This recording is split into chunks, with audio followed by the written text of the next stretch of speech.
अस्सलाम वालेकुम viewers, W3Upschool.net की जानिब से मैं मोहम्मद हसन और CSS की इस क्लास में हम अपने प्रोजेक्ट को कंटिन्यू करते हैं। जो प्रीवियस हमारी क्लास थी उसमें मैंने यहाँ तक ये कुछ लिस्ट आइटम्स बनाए थे अनऑर्डर लिस्ट के अंदर। उसमें मैंने कुछ कोर्सेज लिए थे, ये यहाँ तक बनाया था। तो अब हम इसकी डिज़ाइनिंग करते हैं CSS के अंदर। तो मैं आता हूँ अपनी स्टाइल शीट के अंदर। यहाँ पे ये जो मेरा हेडर है, इसके बाद एक कमेंट्स लेता हूँ। यहाँ पे अपने आसानी के लिए हम यहाँ पे कमेंट्स ले लेते हैं। मैं यहाँ पे लिखता हूँ नेविगेशन, क्योंकि हम ये जो ड्रॉप डाउन मेन्यू बनाने जा रहे हैं ये नेविगेशन के अंदर बनाएंगे। हम नेविगेशन को हेडर के अंदर भी ले सकते हैं या आप इसको अलग से भी ले सकते हैं, जैसे आपकी मर्ज़ी है। कोई ऐसा इशू नहीं है कि इसको हम अलग ले रहे हैं या किसी हेडर के अंदर ले रहे हैं। तो सबसे पहले तो मैं अपनी आईडी को कॉल करता हूँ, ये जो मैंने वहाँ पे बनाई थी नेविगेशन की। ये देखें, ये नेविगेशन मैंने स्टार्टिंग टैग लगाया था, ये नेविगेशन। उसके बाद मैंने आईडी बनाई है नेव मेन्यू। तो अब मैं यहाँ पे लिखता हूँ कि इसकी जो बैकग्राउंड कलर है वो हो जाए, इसका बैकग्राउंड कलर सेट करते हैं, ब्लू सा कलर रख देते हैं इसका। उसका कोड मैं यहाँ पे लिख लेता हूँ 66A0। और इसके बाद इसकी हम विड्थ जो रखते हैं 100% रखते हैं ताकि पूरी स्क्रीन पे ये आ जाए। उसके बाद मैं इसकी जो हाइट सेट कर देता हूँ वो मैं रख देता हूँ 44 पिक्सल की। और अब मैं आता हूँ नेव मेन्यू। ये मैंने मेन डिव के अंदर एक और डिव टैग बनाया था, तो ये वो जो था नेव मेन्यू। तो अब इस पर मैं इसका जो बैकग्राउंड कलर है ये भी मैं सेम वही रखता हूँ, ये जो मैंने यहाँ पे लिखा है नेविगेशन का। इसको मैं यहाँ से कॉपी करके यहीं पेस्ट कर लेता हूँ। और उसके बाद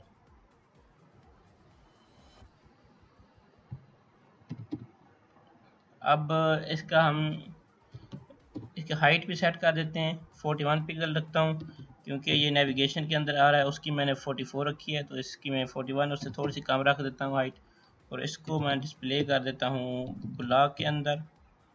और इसका बॉर्डर हम सेट कर देते हैं 1 पिक्सल। बॉर्डर टाइप रखता हूँ सॉलिड। और बॉर्डर मैं रखता हूँ डार्क सा बॉर्डर रख लेता हूँ 080808। और इसके जो मैं विड्थ रखता हूँ वो है ऑटो। सेव करके अपने ब्राउज़र में रिफ़्रेश करता हूँ इसको, तो देखें ये कैसे शो हो रहा है। ये देखें, ये मैंने यहाँ पे कुछ बनाया है, एक जो नेविगेशन बनाई थी उसका बैकग्राउंड कलर सेट किया है, उसको हाइट विड्थ दे दी है। तो अब हम इसको स्टाइलिंग करें, क्योंकि अभी ये लिस्ट आइटम्स हैं अनऑर्डर लिस्ट के अंदर, इसको हमने अभी स्टाइलिंग नहीं की, तो इसीलिए कुछ ऐसे शो हो रहे हैं। तो अब हम इनकी तरफ आते हैं। सबसे पहले मैं सेलेक्टर लेता हूँ एक नेव मेन्यू, ये आईडी होगी। उसके बाद मैं यहाँ पे लेता हूँ डॉट अलाइन, एक सेलेक्टर है अलाइन सेंटर, जिसको हम HTML में भी लेते हैं, तो उसी को मैं यहाँ पे लेता हूँ अलाइन सेंटर। और CSS3 के स्टैंडर्ड को मैं लेता हूँ यहाँ पे, कि आप इस तरह भी ले सकते हैं या ग्रेटर देन साइन। अगर आप ये यूज़ नहीं भी करते फिर भी ठीक है, लेकिन CSS3 का जो स्टैंडर्ड है वो यही है कि आप यहाँ पे यूज़ कर लें। तो उसके बाद ये जो मैंने UL टैग लिया इसके अंदर, जो इसके जितने भी टेक्स्ट होगा वो उसको सेंटर में कर देगा, इसलिए मैंने यहाँ पे लिखना है टेक्स्ट अलाइन सेंटर। तो अब हम यहाँ पे आते हैं नेक्स्ट पे। यहाँ पे मैं लिखता हूँ कि जो मेरा ये नेव मेन्यू है, क्योंकि हम सारा जितने भी मेरे लिस्ट अनऑर्डर लिस्ट और लिस्ट आइटम्स हैं वो इसी नेव मेन्यू के अंदर हैं। ये जो मैंने डिव टैग बनाया था उसको मैंने आईडी दी थी ये नेव मेन्यू की। तो अब मैं इसके अंदर इसको यहाँ पे लिखता हूँ, इसके अंदर ये UL टैग है ग्रेटर देन साइन UL, और फिर UL टैग के अंदर एक LI टैग है, उसके लिए मैं भी ग्रेटर देन साइन यूज़ करता हूँ। अगर आप वैसे भी लिख लें वैसे भी ठीक है, ग्रेटर देन साइन यूज़ ना करें।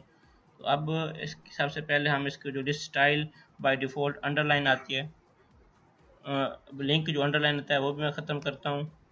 और लिस्ट स्टाइल इसको मैं ख़त्म कर देता हूँ, लिस्ट स्टाइल नन कर देते हैं। और उसके बाद इसको हम फ्लोट लेफ़्ट, ये डिस्प्ले इन लाइन या फ्लोट लेफ़्ट एक ही चीज़ है। उसके बाद मैं इसको कर देता हूँ डिस्प्ले इन लाइन ब्लॉक। उसके बाद इसकी मैं पोजीशन रखता हूँ रिलेटिव, क्योंकि ये मेन मेरा यूएल टैग है, इसके अंदर जो एल आई है उसकी जब मैं पोजीशन रिलेटिव रखूँगा तो फिर जो इसके अंदर सब आइटम्स होंगे उसकी हम पोजीशन एब्सोल्यूट रखेंगे, तो उस वक्त ये वहाँ पे प्रॉपर्टी जो वर्क करेगी।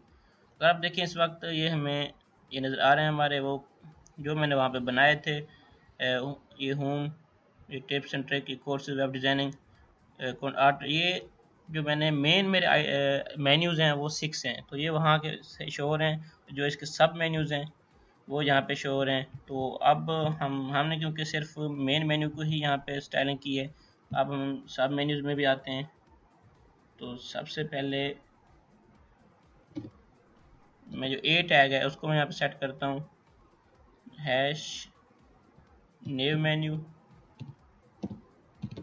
इसके अंदर जो मेरा ए टैग है उसको मैं लिख देता हूँ कि जिसकी जो लाइन हाइट है वो 1, और उसके बाद इसके कुछ सेंटर में हो जाएगा। उसके बाद इसी नए मेन्यू को मैं लेते हुए इसके अंदर जो मेरे सब आइटम्स हैं लिस्ट के उसको मैं लेता हूँ यहाँ पे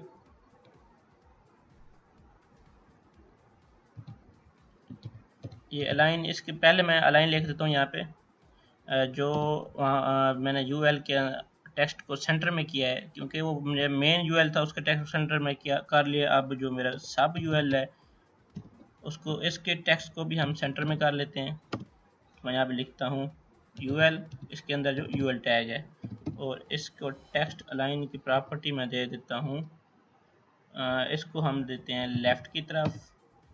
और अब मैं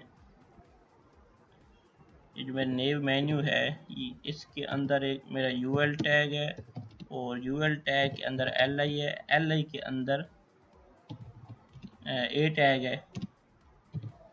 तो अब इस ए टैग को हम स्टाइलिंग करते हैं कि इसका जो डिस्प्ले ब्लॉक में हो और पोजीशन भी इसकी रिलेटिव हो, और इसका जो टेक्स्ट अलाइन होगा वो सेंटर में शो हो, और इसकी जो टेक्स्ट डेकोरेशन, क्योंकि ये बाय डिफ़ॉल्ट जो है जो भी लिंक होता है वो अंडरलाइन होता है, तो हम CSS के थ्रू इसकी टेक्स्ट डेकोरेशन नन कर देते हैं, तो जो इसकी अंडरलाइन है वो वहाँ से डिसअपियर हो जाएगी। अब यहाँ पे जो इसका मैं फॉन्ट वेट सेट कर देता हूँ 700 पे, और इसका जो फॉन्ट साइज में सेट कर देता हूँ फॉन्ट साइज 17 पिक्सल पे, और इसका हम बॉर्डर राइट देते हैं, इसको बॉर्डर राइट 1 पिक्सल सॉलिड,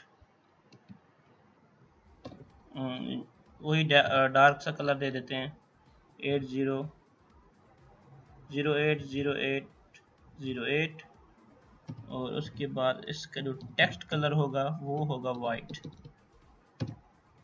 और इसके बाद इसको हम पैडिंग भी दे देते हैं, पैडिंग 12 पिक्सल, और उसके बाद 30 पिक्सल। ये मैंने 2 वैल्यूज़ ली हैं, अगर 1 वैल्यूज़ लें या 3 लें या 4 वैल्यूज़ लें तो उसका क्या डिफरेंस आता है, ये क्या फ़र्क होता है, ये हमारे जो प्रीवियस क्लासेज हैं उसमें डिटेल से डिस्कस हो चुका है।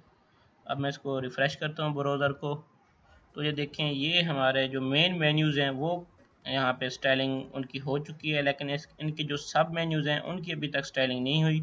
उनका हमने देखें ये बॉर्डर भी सेट कर लिया है, उसको टेक्स्ट अलाइन भी सेंटर में कर दिया है, तो इसमें अभी होवर इफेक्ट सेट करना है। उसके अलावा ये जो इनके सब मेन्यूज़ हैं ये उनके नीचे शो हो रहे हैं, क्योंकि ये कोर्सेज़ के अंदर ये सारे कोर्सेज़ के अंदर था हमारे मेन मेन्यू कोर्सेज़ है, उसके अंदर जो उसका सब मेन्यू है वेब डिज़ाइनिंग, और फिर वेब डिज़ाइनिंग के और सब मेन्यूज़ हैं, ये HTML CSS jQuery, इसी तरह वेब डेवलपमेंट है, कोर्सेज़ का सब मेन्यू, उसके अंदर इसके ये सब मेन्यूज़ हैं। इस तरह अब हम इनकी स्टाइलिंग और डिज़ाइनिंग करते हैं।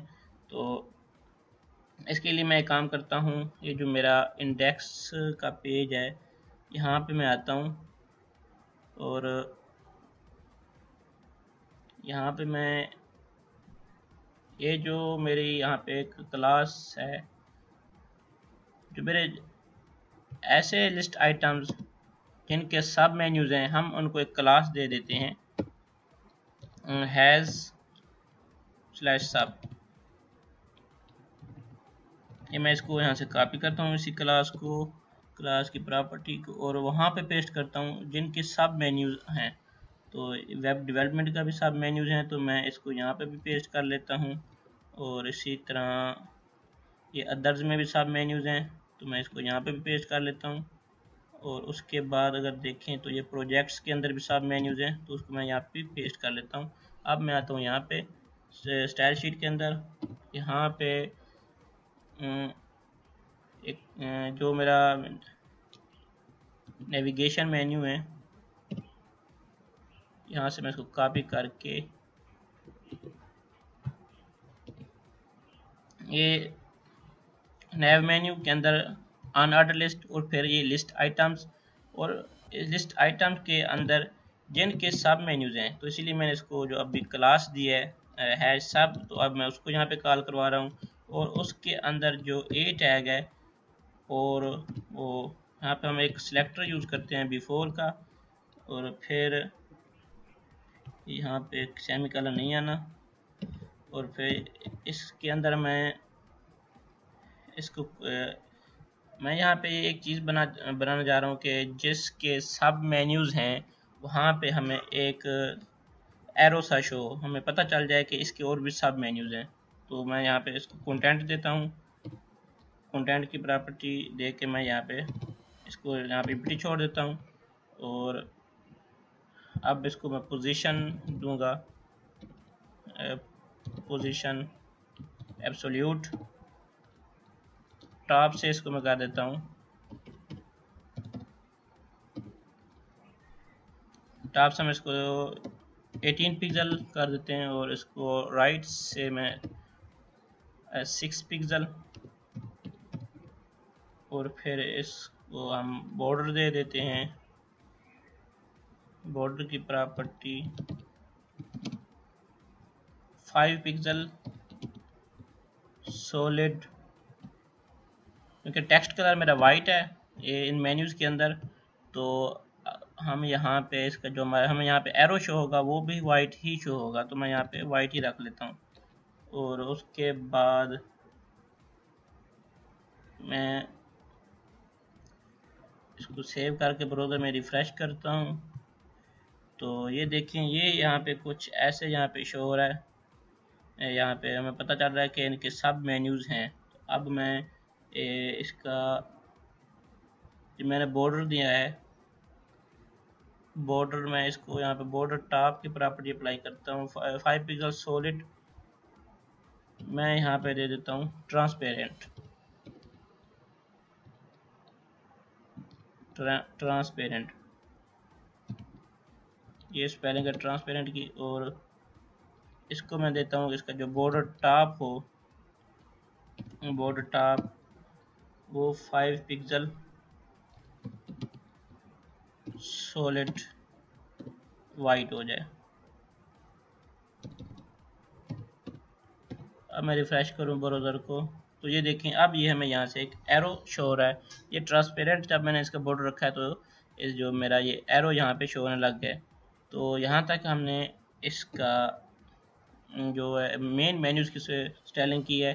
तो मैं इस पर एक और काम करता हूँ कि जब मैं इस पर अपना कर्सर लेके आऊँ तो इस पर होवर इफेक्ट की वजह से ये जो मैंने यहाँ पे एरो साइन बनाया ये इसमें कुछ मूवमेंट हो, तो उसके लिए हम सिंपल यही है कि ये इसको मैं कॉपी करता हूँ यहाँ से, इस पूरी प्रॉपर्टी को मैं कॉपी करके यहाँ पे पेस्ट, और सिर्फ यहाँ पे लिखता हूँ ये जो हैज़ सब है कि इस पे जब मेरा कर्सर है, जब कर्सर आता है उसको हम कहते हैं होवर इफेक्ट। तो उसके लिए मैं लिखता हूँ कॉलन और फिर होवर HOVER। और यहाँ पे क्योंकि मैं ये चाहता हूँ इसमें कुछ मूवमेंट है तो मैं इसको सिर्फ टॉप से जो है 20% कर देता हूँ, 20 पिक्सल का रख लेता हूँ। सेव करता हूँ कि जब इस पर मेरा कर्सर आएगा, पहले तो ये टॉप से 18% पे था, लेकिन जब कर्सर आएगा तो ये 20% पे हो जाएगा। मैं इसको रिफ्रेश करता हूँ तो ये देखें जब मैं इस पर कर्सर लेके आ रहा हूँ तो उसमें कुछ मूवमेंट सी शो हो रही है, ये देखें। तो इसका मतलब ये है कि हमें यहाँ पे कुछ ये कर्सर का जो होवर इफेक्ट है वो यहाँ पे अप्लाई हो गया है। इसका अगर आप ज़्यादा रखना चाहते हैं मैं यहाँ पे रख लेता हूँ इसको 22 पिक्सल पे, तो अब इसमें कुछ ज़्यादा मूवमेंट होगी, ये देख लें। ये है कि हम इसमें ये होवर इफेक्ट को किस तरह अप्लाई कर सकते हैं। तो यहाँ तक तो हमने मेन मेन्यू की स्टाइलिंग किया है। तो इस क्लास में मैं इतना रखता हूँ, नेक्स्ट क्लास में आता हूँ। उस क्लास में आके हम जो लिस्ट आइटम है इसके अंदर जो मेरी मेन लिस्ट है, ऑर्डर लिस्ट है, अनऑर्डर लिस्ट है, उसको हम स्टाइलिंग करने की कोशिश करते हैं।